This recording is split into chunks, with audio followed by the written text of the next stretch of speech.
Picking a good location for your base is one of the most important decisions you need to make in Don't Starve Together. It can be the difference between your success and failure in the game, especially for those with less experience. And while it sounds simple to pick a spot close to things you want and further away from things you don't, this is something that's different for every character, and it's something that's different for every player as well. Not to mention it's often hard to tell at first glance what makes a place good and what challenges you might encounter later on. And even for veterans, the spot that you choose to live has a big impact on the way that you play the game from world to world. So today, I'm going to show you some of the main things to look out for when deciding the best place to build and help you avoid making some common mistakes when starting out. So when it comes down to it, there are three major things you need to consider when determining the suitability of a base location: safety, access, and space. And while there are always more things that you can throw in, these ones for me are the deal breakers. If I don't have one of these three, I will more often than not look elsewhere for a better option. Safety is pretty self-explanatory. You don't want to be living in a place that's dangerous. There are many hazards in this game, and I don't have the time to go through them all. Most of these thankfully can be eliminated and will no longer pose a threat. These are things like spider dens, tentacles, hound mounds, pig houses even, and while they would put a question mark on your safety initially, they are a problem that can be solved if you want to and if you're capable of doing so. This is not the case for everything though, and there are a host of constant dangers that you'll need to be mindful of as well. For example, I would never consider living in the Mosaic biome because of the meteor showers. This is a problem you cannot solve, and it's life-threatening. Another of these problems that you'll invariably have to deal with is wildfires. During every summer, things will start to catch fire. This will be trees, berry bushes, or it could even be your entire base going up in flames. Basically, anything that is flammable has the risk of being lost to these wildfires unless you've taken measures to safeguard your base, like with flingamatics, or you vacate the area for the entire season. Depending on how large your base is, it can be a big ask to keep everything protected, and quite a costly one too, and leaving it for the whole summer is often not an option, especially if you're just starting out. I personally play with wildfires turned off for this reason, but the biome in which you build your base can also exempt you from having to deal with this, and we'll talk about that a bit later on. The next thing to consider is access. Do you have the things that you need to survive close by? If not, can you get to them relatively easily from your base? Access is most important for things like food and defense, but you can extend it further to cover other resources and even bosses and points of interest like Pig King. This is a bit of a tricky one to analyze because a lot of things you need to survive can be taken with you wherever you go.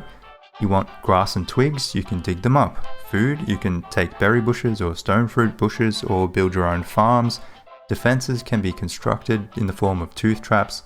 Beefalo herds can be moved, and I could go on. But the more of these things you have around you to begin with, the easier life will be. For example, if you lived close by to a beefalo herd, then you don't really need to worry about defenses from hounds in the early stages of the game because you've got it covered already. And the final point to consider is space. When I'm deciding on a place to live, I want there to be enough room to build a decently sized base. How much space you need is obviously up to personal preference. It's also worth taking into consideration world regrowth. Regrowth is the mechanic by which the game will try to replace depleted resources around the world. This involves trees being replanted, flowers and carrots spawning, twiggy trees and juicy berry bushes popping up out of nowhere, and more. And while I like this as a mechanic, I also find it incredibly annoying for these things to start showing up around my base all the time as I'm trying to build, especially if I'm playing on a server that's running while I'm not there. This is, however, more pronounced in certain biomes compared to others. For example, the Savannah and Desert biomes hardly have any regrowth whatsoever, while the Deciduous Biome will constantly be spawning birchnut trees, twiggy trees, and more all over the place. This is also something you can turn off in the game settings, but keep in mind this is a worldwide setting, so you may not want these things spawning in your base, but you might not be happy if they don't spawn at all. So now that we've gone over the criteria for a good base location, let's take a look at a few options and weigh up some of the pros and cons. One of the most popular spots would have to be the Oasis Desert, purely because this is a wildfire-free zone. If you're playing in a world with default settings, it would be pretty hard to go past this option, especially if you have plans for building a big base. Unfortunately, this does put you at the mercy of the world generation. There is only one Oasis biome, and you can often get stuck with a small or even broken one, like the one I had in my most recent world, or it could be right at the end of the map, meaning that you need to travel great distances to get anywhere. So it can be a bit hit and miss in that regard, but most people tend to be able to look past that for the wildfire immunity. There's also the added benefit of having cactus around for food, which is a great source of sanity as well, and grows all year round, as well as tumbleweeds for grass, twigs, and other resources that comes to you. Wildfires aside, one of my favorite places to settle down is in the Savannah. Unlike the Oasis Desert, one of the best benefits of the Savannah is that it almost always comes with access to beefalo, which can be used for hound defense, food, insulated clothing, and more. Building a proper hound defense in the form of tooth traps or a houndius shootius room is something that is very labor intensive, so having beefalo lets me procrastinate doing that for as long as I need to. I also find the Savannah areas tend to be a lot more spacious and more central in the map, making it much easier to get around. So besides the wildfires, the Savannah ticks pretty much every box for me. And speaking about being central in the map, setting up shop right at the portal is often a good bet if you want easy access to the rest of the map. The starting location is also relatively safe, and you don't tend to have many enemies nearby, so that's a good option for beginners as well.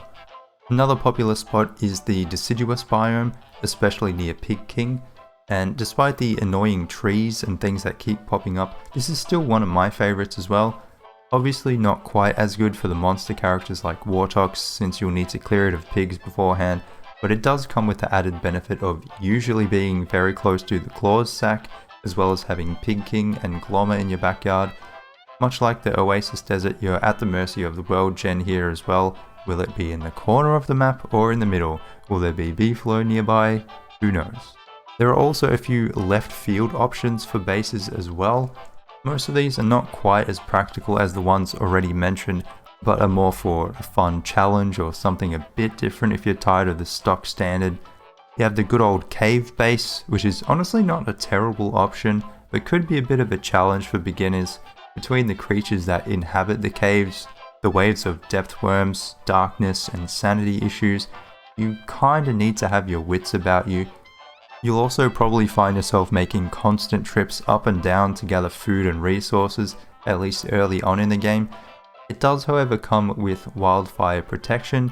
You won't need to deal with any seasonal bosses besides Antlion, and you won't have to carry around a thermal stone in summer, which are very nice bonuses. And for those of you who just want to be left alone, there is also the option of a Lunar Base.